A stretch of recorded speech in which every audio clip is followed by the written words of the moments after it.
Salve te omnes. My name is Magistra Abelseth, and today I'm going to be talking to you about the ancient Roman poet Catullus and the concept of a persona.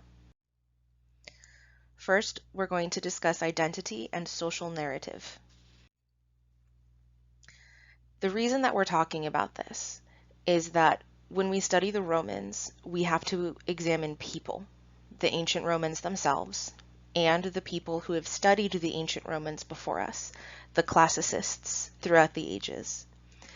We also have to examine what those people left behind, whether that is literature or archaeological artifacts, or whether it's translations or research.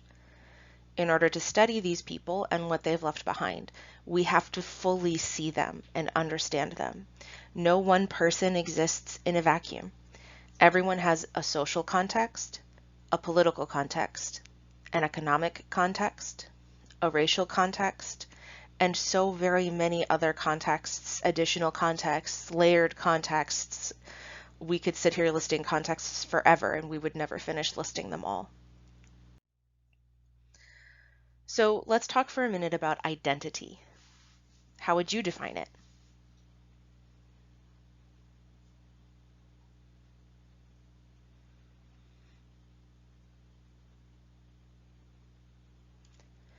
Dictionary.com tells us that identity is the state or fact of remaining the same one or ones as under varying aspects or conditions, or the condition of being oneself or itself and not another, or condition or character as to who a person or what a thing is, the qualities, beliefs, etc. that distinguish or identify a person or thing, or the state or fact of being the same one as described.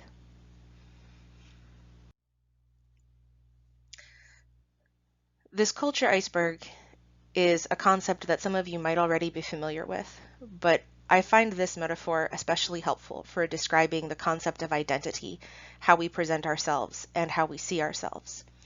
The tip of the iceberg is what's visible and easy to see. These are things like skin color, language, clothing, food, and the way that we present our gender. What's not visible or not easy to see is so much bigger.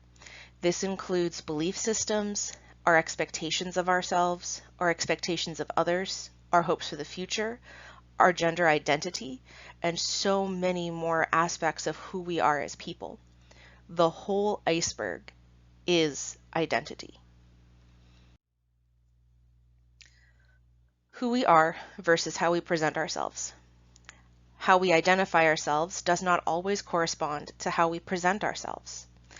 This might manifest in our lives as imposter syndrome, when we find ourselves in a situation and we think continuously to ourselves, I don't belong here. I'm not this good. How am I doing this right now? But everyone around you is entirely convinced that you do belong there and you're doing great work. We might change the way that we present ourselves for the sake of fitting in or for the sake of being polite. Hopefully you don't talk the same way around your friends as you do around your authority figures, because those are two very different kinds of relationships.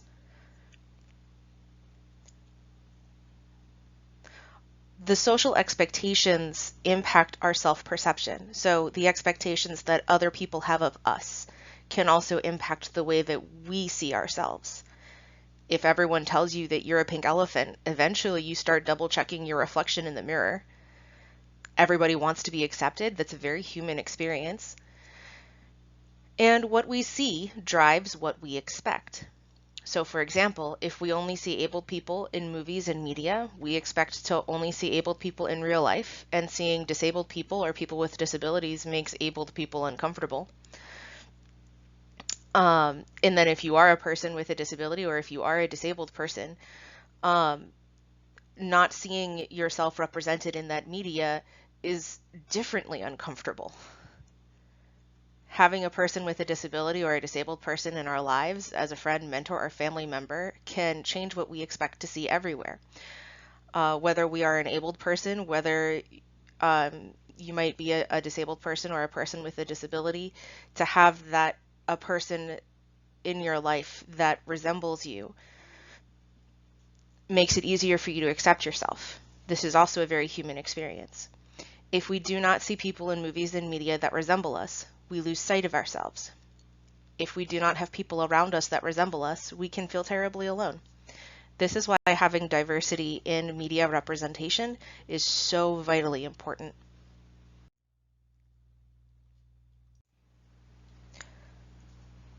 Intersectionality is a specific term coined in 1989 by Dr. Kimberly Crenshaw. She's a civil rights activist and a legal scholar.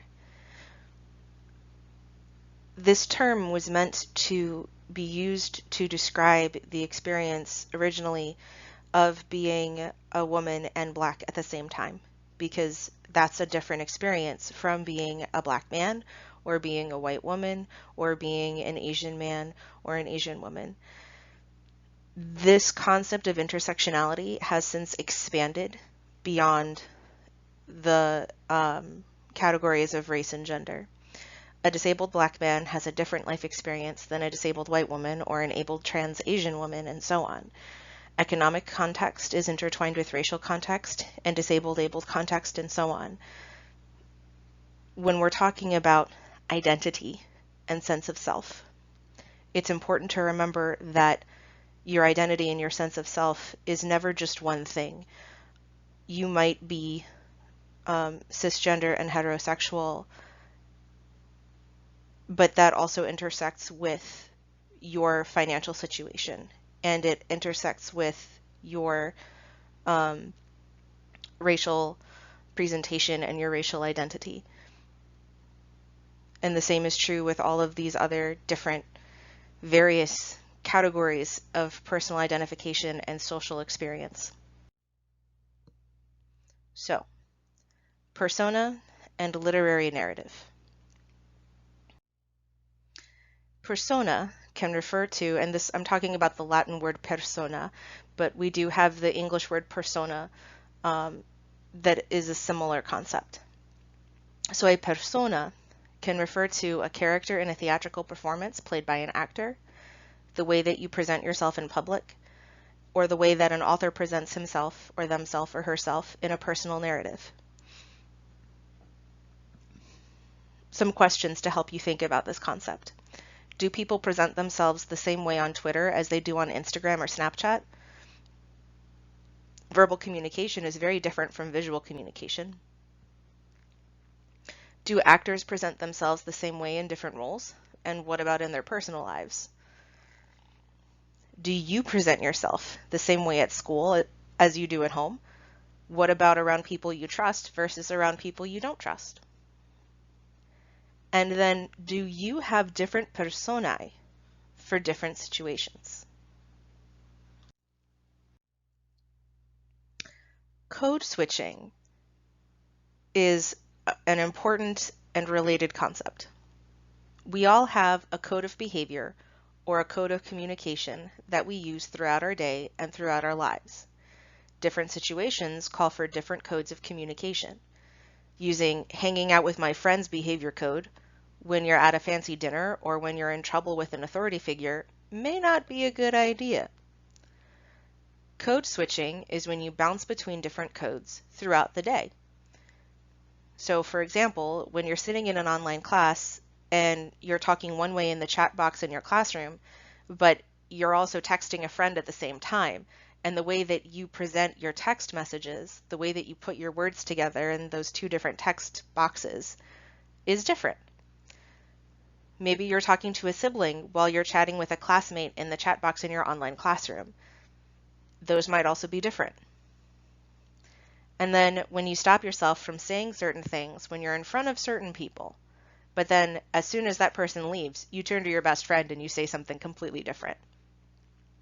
These are examples of code switching. So, who is Catullus? As a literary persona, the narrator and the primary character of the collection of poems that he's written, he's biting and sarcastic, he's very passionate, and throughout his collection of poetry, he explores a range of emotions and feelings. In terms of the historical person Catullus, the guy actually holding the pen and putting the words down, He was born around 84 BCE and he died around 54 BCE. So he didn't live very long. He was only about 30 years old. He had an affair with an aristocratic woman named Claudia, whom he calls Lesbia in his poetry. But he was not listed among her other lovers in the court trial against her. So there is this ongoing question in classical scholarship as to whether or not the affair really happened, or if Catullus imagined it. He did write about real people, and he did write about real life. So he wrote also about Cicero, and he also wrote about Caesar, and he had this group of friends that he would write poetry with, and we have some bits and pieces from some of his other friends. So we know that these people existed, but it's really difficult to verify whether or not the things he says happened actually happened, because sometimes, most of the time actually, the only account that survives of these relationships is Catullus's account. We don't have letters from Claudia. We don't have letters about Catullus from many of the other people that he writes about. Most of what we have about Catullus, we have because he wrote it down. So the ongoing question about Catullus is, was his literary persona different from his real life persona? And then on top of that, as a person and as a human being, if he had one persona for his literary work, and then did he have a different persona for when he was out in public, and a third persona for when he was at home living his private life? And this is a wonderful question because we don't have the answer, and we probably never will.